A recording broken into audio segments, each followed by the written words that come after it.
ದೇವರಗೋನಾಳ Mouneshwara kho-kho club Mysuru Dasara ಕ್ರೀಡಾಕೂಟಕ್ಕೆ ಪ್ರವೇಶ ಪಡೆದ ತಂಡ ವಿಭಾಗ ಮಟ್ಟದ ಪಂದ್ಯದಲ್ಲಿ ಭರ್ಜರಿ ಗೆಲುವು. ಮೈಸೂರಿನ ದಸರಾ ಕ್ರೀಡಾಕೂಟದಲ್ಲಿ ಭಾಗವಹಿಸಲು ಆಯ್ಕೆಯಾದಂತಹ ದೇವರಗೋನಾಳ ಮೌನೇಶ್ವರ ಖೋ-ಖೋ ಕ್ಲಬ್ ಇಂದು ಯಾದಗಿರಿ ಜಿಲ್ಲೆಯ ಕ್ರೀಡಾಂಗಣದಲ್ಲಿ ನಡೆದ ಕಲಬುರಗಿ ವಿಭಾಗ ಮಟ್ಟದ ಸಿಎಂ ಕ್ರೀಡಾಕೂಟ 2025-26ರ ಸ್ಪರ್ಧೆಯಲ್ಲಿ ಭರ್ಜರಿ ಪ್ರದರ್ಶನ ನೀಡಿದೆ. ಈ ಕ್ರೀಡಾಕೂಟದಲ್ಲಿ ಖೋ-ಖೋ, ಥ್ರೋಬಾಲ್ ಮತ್ತು ಭಾರ ಎತ್ತುವಿಕೆ ಸ್ಪರ್ಧೆಗಳು ಜರುಗಿದವು.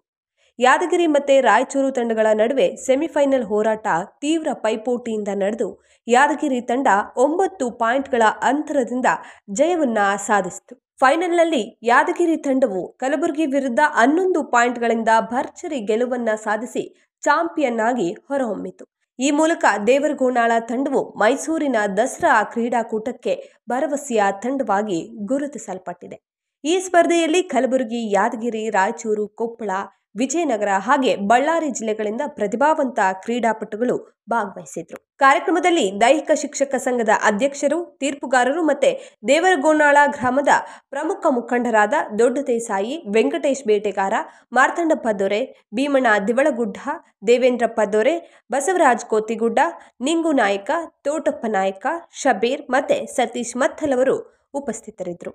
ಅನೇಕರ ಸಾನ್ನಿಧ್ಯದಲ್ಲಿ ಈ ಕ್ರೀಡಾಕೂಟ ಯಶಸ್ವಿಯಾಗಿ ನಡೆಯಿತು. ದೇವರಗೋನಾಳ ಮೌನೇಶ್ವರ ಖೋ-ಖೋ ಕ್ಲಬ್ಗೆ ರಾಷ್ಟ್ರಧ್ವನಿ ನ್ಯೂಸ್ ಕನ್ನಡದ ವತಿಯಿಂದ ಹಾರ್ದಿಕ ಅಭಿನಂದನೆಗಳು. Bureau report, ರಾಷ್ಟ್ರಧ್ವನಿ news Kannada. ವರದಿಗಾರರು Hanumantha ದೊರೆ.